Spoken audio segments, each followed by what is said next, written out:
Hello everyone, welcome back to my channel. If you're new here, my name is Ronak. I'm a statistician and consultant with several years of experience in this field. This channel is a corner for those who want to know more about statistics and how to run different tests in R, Python, and SPSS. So let's get started on this video. One of the biggest questions students always ask me is, how do I know whether to use a parametric or non-parametric test? Today, we'll go step by step through how to make that choice with clear examples and a simple checklist that almost works for every test. First, let's start by understanding what these two families of tests really mean. Parametric tests are like precise machines.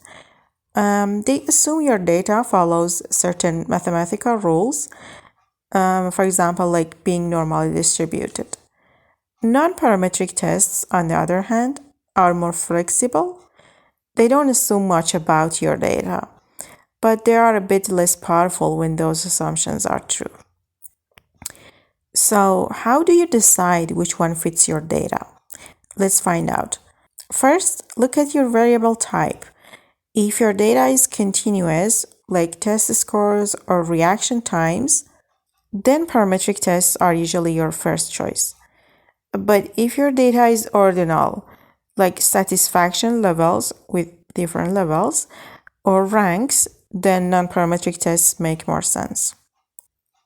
Even if your data is continuous, there are other key questions about the test that are needed to be asked. Most parametric tests, like the t-test or ANOVA, assume your data looks roughly normal, the variances are equal, and each observation is independent. So you need to check these assumptions about your data after you find out that they are continuous. And you can check these quickly with histograms, box plots, or a Shapiro-Wilk test. And as you can see, they should look like these if they are met. You see this curve is normal. These variances are equal across the data, and the observations are also independent. But if your data breaks these assumptions, don't panic. That's where non-parametric tests come in. You see here assumptions are not met, so we'll choose non-parametric version. You see the chart is not normal anymore, is skewed to the left.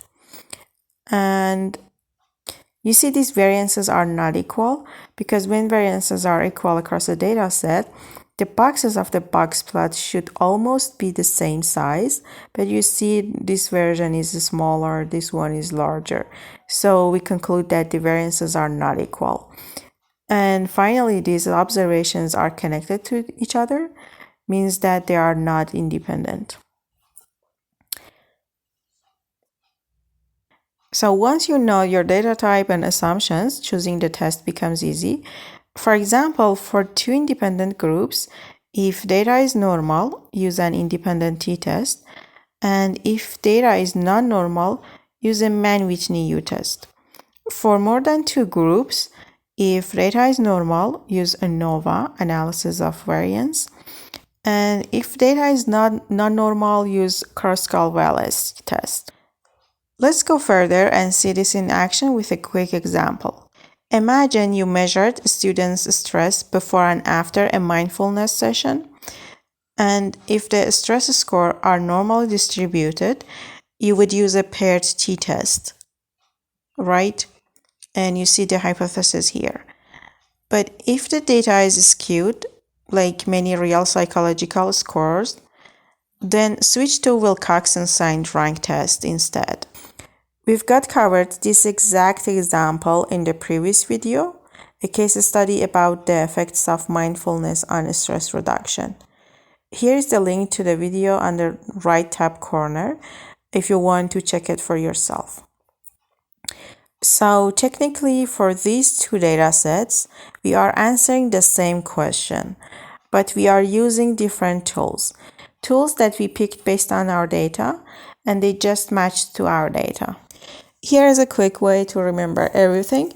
If you ever forget, keep this checklist in mind. And it is not about memorizing tests, it's about matching your question and data type to the right statistical logic. So let's wrap this up. Parametric test is used for normal continuous data, and non-parametric test is for skewed or ordinal data.